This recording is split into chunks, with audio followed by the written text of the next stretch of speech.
햇살이 너무 좋았어.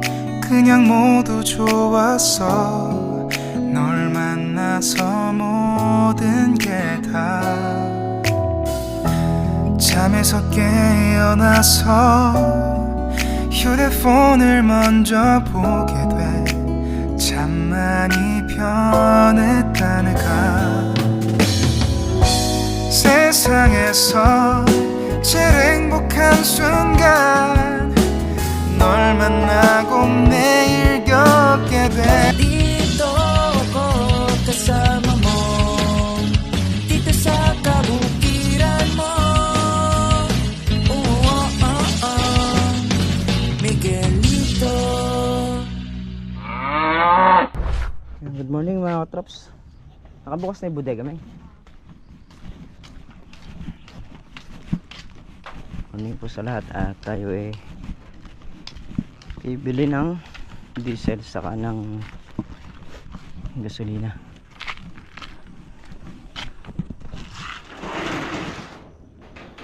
Meron tayo ng lalagyan. Meron tayong vlog yung gagara scatter na.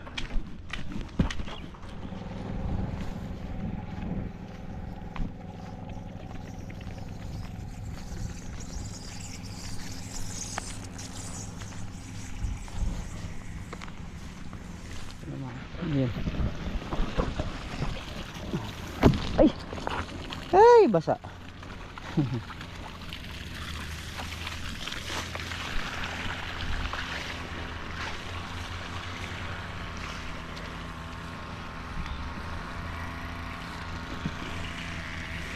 Papunta tayo ron. So ito, inabutan na ng tubig to kahapon, kaya hindi nag-grass cutter. Ayun, so yun doon na nag-umpisa. At pag nakalipat na rin sa dulo yan, matitikik na to, mag-grass cutter na rin to.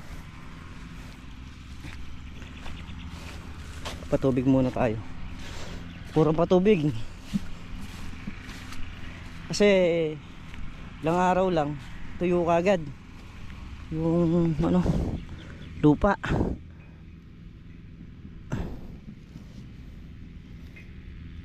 Dahil nga sa tindi rin ng unit,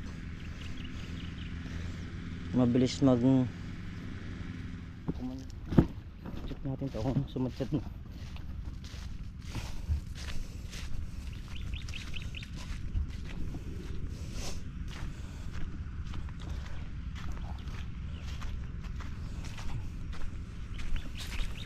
So okay na rin to, sadsad na rin.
Lahat nyo kayong abutan.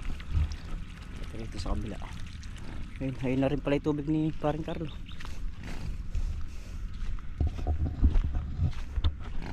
Angat mo. Na. Ayun na pala yung tubig. Ha?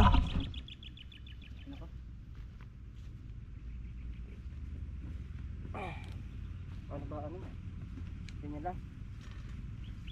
Dali ba nakasayo do? Okay. Dali.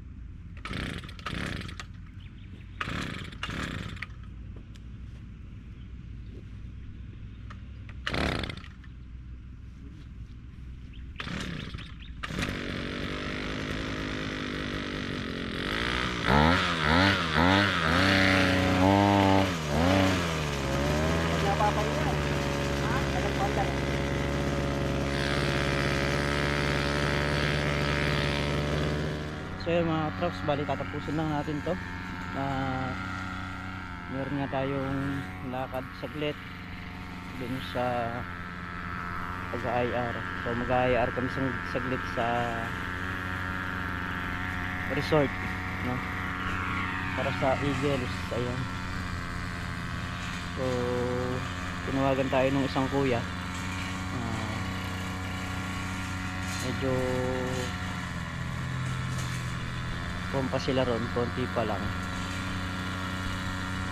ilan pa lang daw sila, at may mga bagong member ng Eagles, kaya naman punta tayo sandali, kahit sandaling oras lang, tapos babalik na lang tayo ulit dito. Saka magdadala rin tayo ng tubig.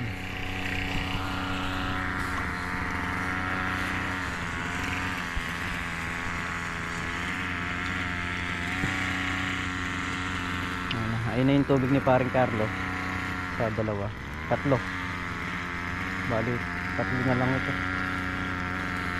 tatlong dayos. Tatapusin pa natin to mga katrops.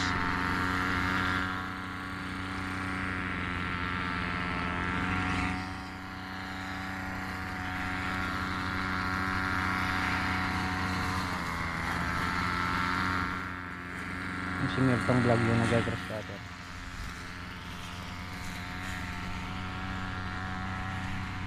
Paring Carlo, siya naman yung nagpapatubig doon sa may kabila.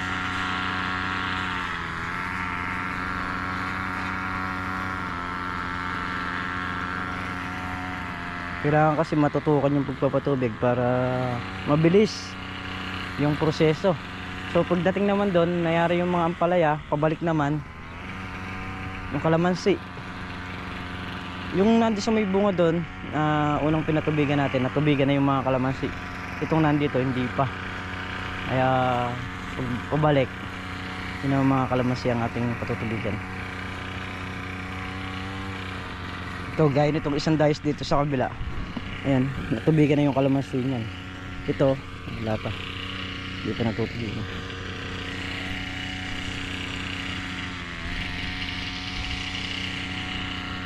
Yun na rin yung tubig, oh.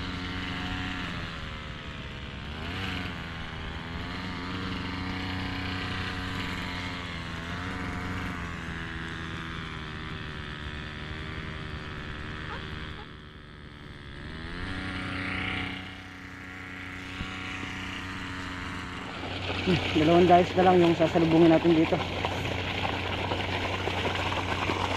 Yun na lang, saka yung bali 4 na puno kabila.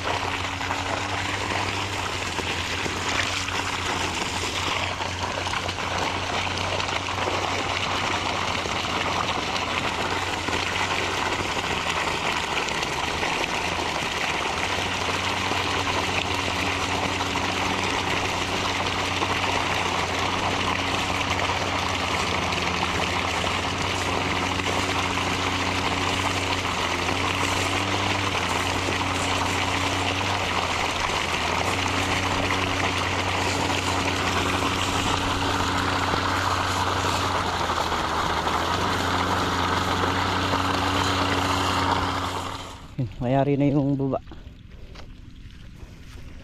Iharap naman natin yung Robin dun sa taas. So titingnan muna ni parang Carlos sandali hanggang sa makabalik tayo mamaya rito. So, hindi naman din tayo magtatagal dun. Kuwan lang, kumbaga sa kahit pa paano nakita tayo ron, ganun lang, tapos balik na ulit dito.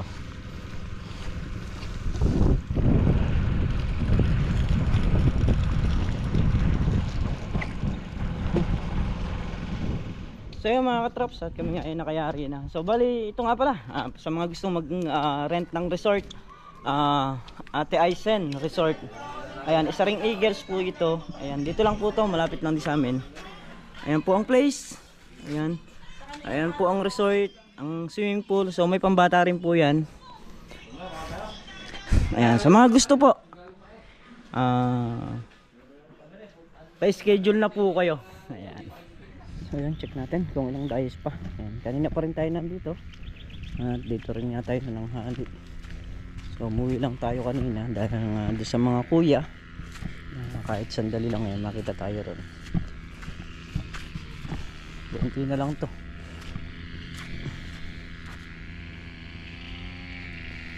Apat na days na lang yung pinapatubigan dito. So yung sa taas, hindi pa magagrass cutter ngayon. Ang mangyayari niyan, bukas pwede ng grass cutter yung nando sa dulo niyan. Doon namin mag-uumpisa yan papunta rito.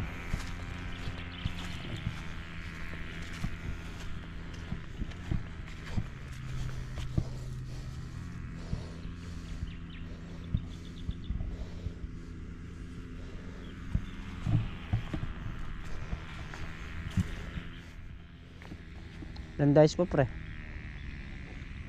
Apat na lang. Kakasya na yung diesel. Asali mo na ba lahat? Ha? Ay hindi.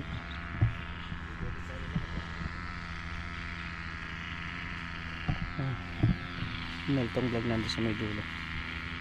Bukas tayo naman. Ha? Spray bukas. Para mahugasan. Na? Di, may spray na rin. Tapos pagyari may spray ulit. Wala eh. Wala na yung spray. Ha?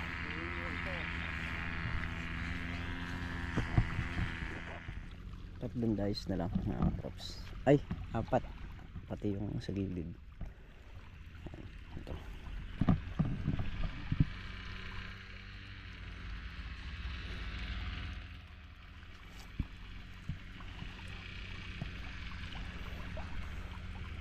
Saan yung tubig mo? Andiyan na. Mabilis lang yung tubig dyan eh. Hindi kagaya, mabilis lang yung tubig. Saka konti na lang yung tinatakbuhan ng hose eh.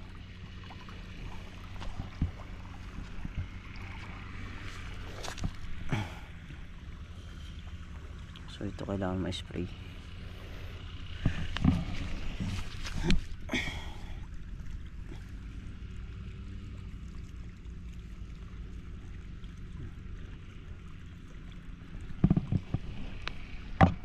Lahat nung abot na sa ano, inaabot na natin. Ha? Ano no? Matalo ako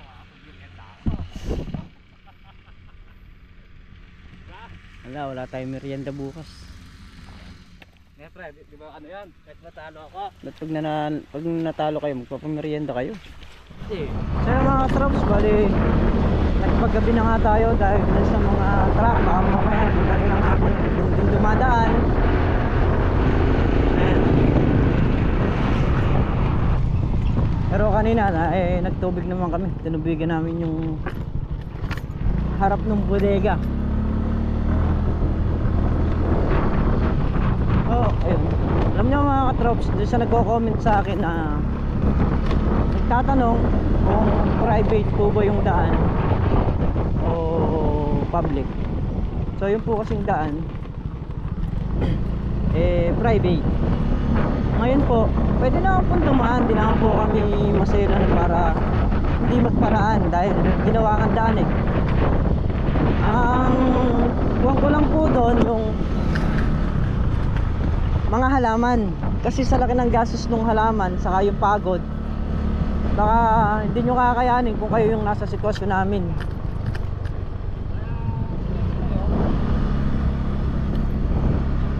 Kung kayo nasa sitwasyon namin, baka hindi nyo kayanin.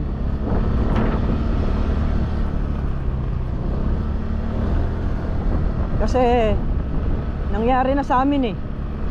Hahayaan pa ba namin maulit? Yung alikabok ng lupa ay napakainit po sa halaman.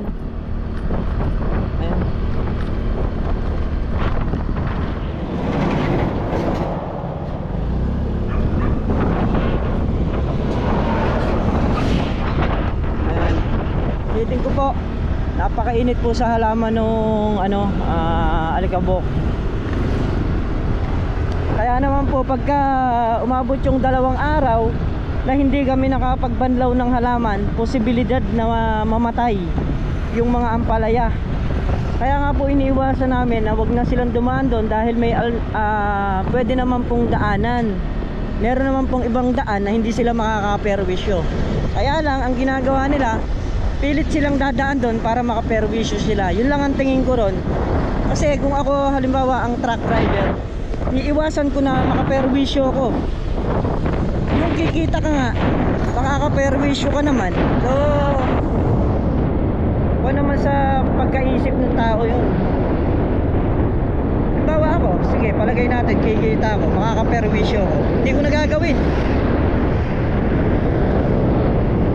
Meron namang ibang paraan na kikita sila na hindi sila makakaperwisyo, pero ang nangyayari parang gusto pa nila yung nakakaperwisyo sila parang ganun kahit na ulitan mo sabihan, pag hindi ka nagdilig ng daan, dadaan pa rin sila. So kaya lang hindi sila dumadaan pag diniligan mo na. Kaya nauobligado tayong diligan yung daan.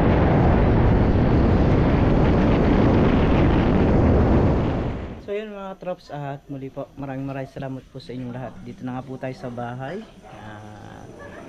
Ayun, lubos pa rin ang pasalamat ko sa lahat-lahat ng sumusuporta at nagtitiwala sa channel natin. Ayan, ingat po kayo palagi mga trops. Saan po kayo naroon. Okay po sa lahat.